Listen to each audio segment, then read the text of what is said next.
Hey guys, today I'm gonna be talking about esports. Oh, get that shit out of here. There's no room for boredom when it comes to video games, especially esports, the fastest growing competitive scene the world has ever seen. Hi, I'm Alfredo, and I'm here to teach you the history of esports and my journey of becoming the best esports player I could be.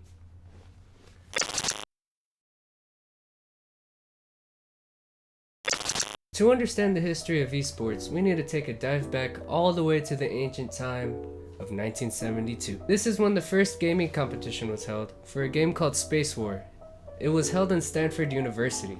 The goal was to get the highest points in the game, and the person in first place gets a grand prize of a Rolling Stones magazine subscription. It wasn't until the 1980s when progression for games started to build up a lot faster and traction for popularity has been increased. Games like Pac-Man, Space Invaders, Tetris. These are all games that were started in 1980s that blew up in popularity among a lot of people. One of which would be eventually become known as the first esports player. His name was Billy Michael. Doesn't he seem like a person you'd look up to when you're young? So yeah, esports definitely picked up in popularity, but there was just something missing. Just one big game to give it that big push. And that was Street Fighter 2.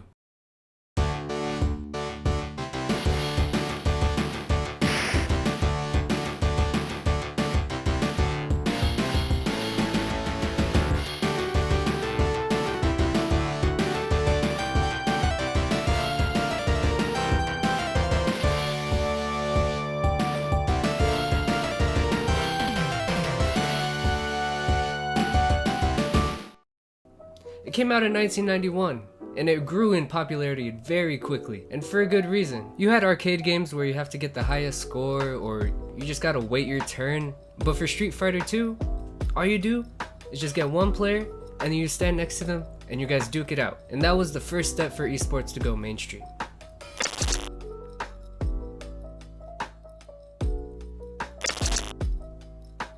Fast forward to the early 2000s when major tournaments and pro gaming leagues started to form, some of which were known as the World Cyber Games, EA World Cup, Evolution Championship Series, and the well-known Major League Gaming, aka MLG.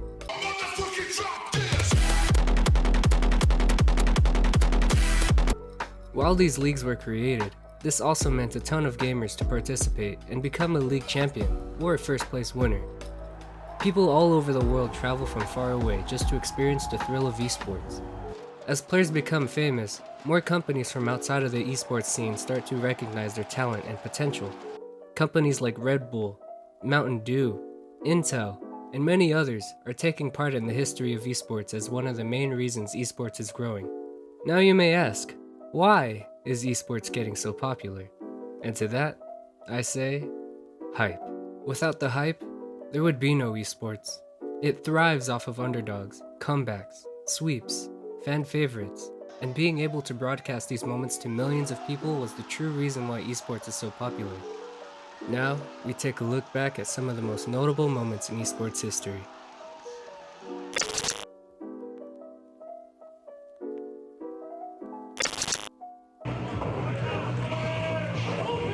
Justin's turtle style.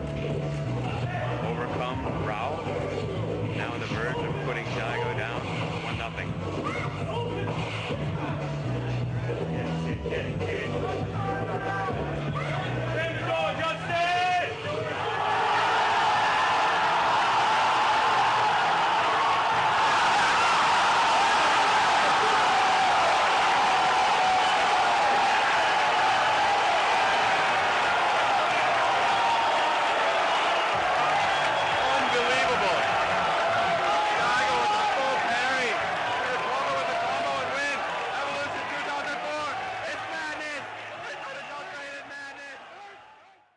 This clip was their first exposure to esports for a lot of people.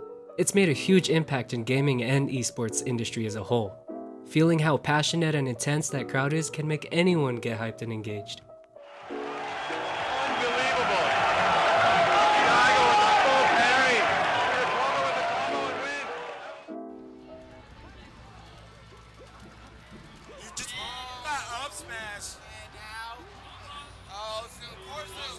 Happy feet. One more combo. That ain't Falco.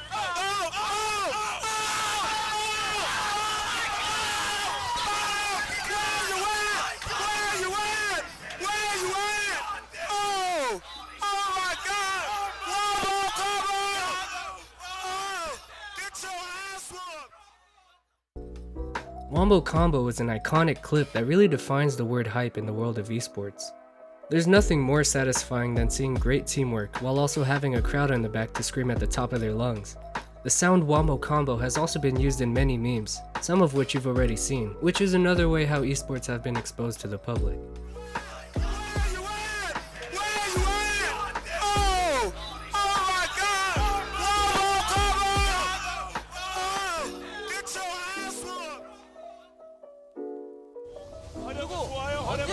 전멸이 빠진 타이밍에 자르반이 한타를 열었을 때는 역사의 힘을 발휘해서 전멸이 아무리 없어서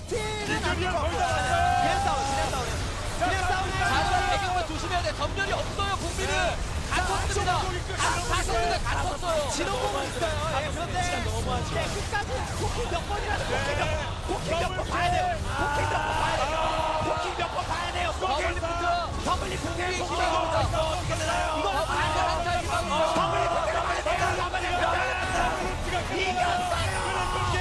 이겼습니다.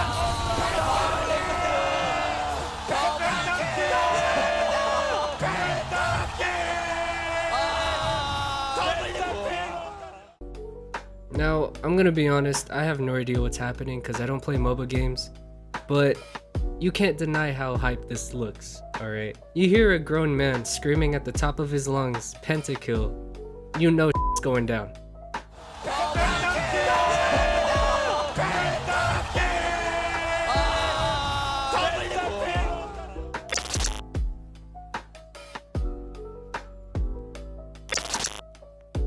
Alright guys, I think it's time for you to see my skills, but before that, I'm gonna give you my perspective on video games and esports.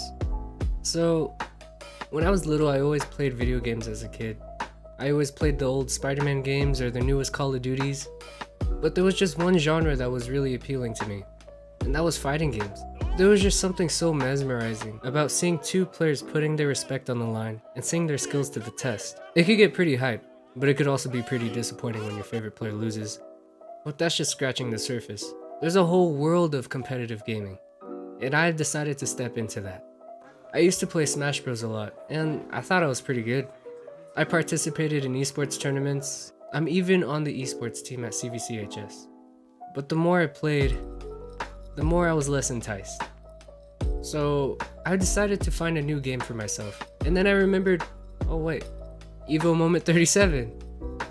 And then I decided to pick up Street Fighter V. And once I picked it up, I've decided to set a goal for myself. And that was to get as high rank as possible in only one day. So let's see what happens.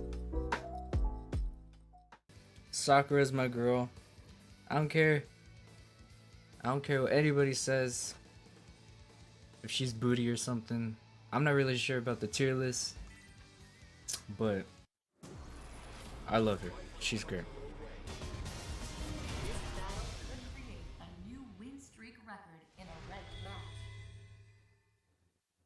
I'm about to stop this whole win streak, bro. He's not gonna come past me. Round one.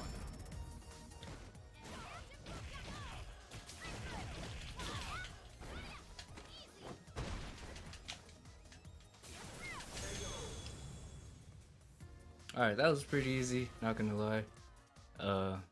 I'm more excited to see how gold is. I know that's when it starts getting toxic, so let's see what happens. Fight! I go okay! I go okay! I go okay! I go okay! I go okay! I go okay! See ya! What?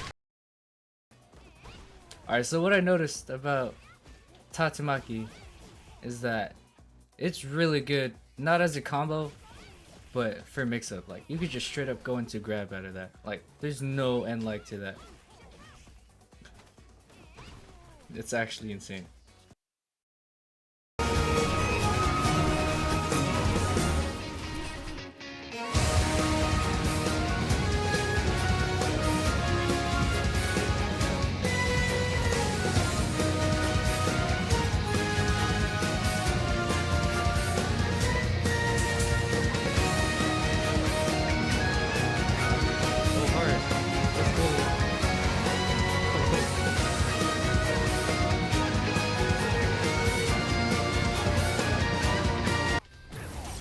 No grab. Just get reversaled. Okay. You lose. Shit!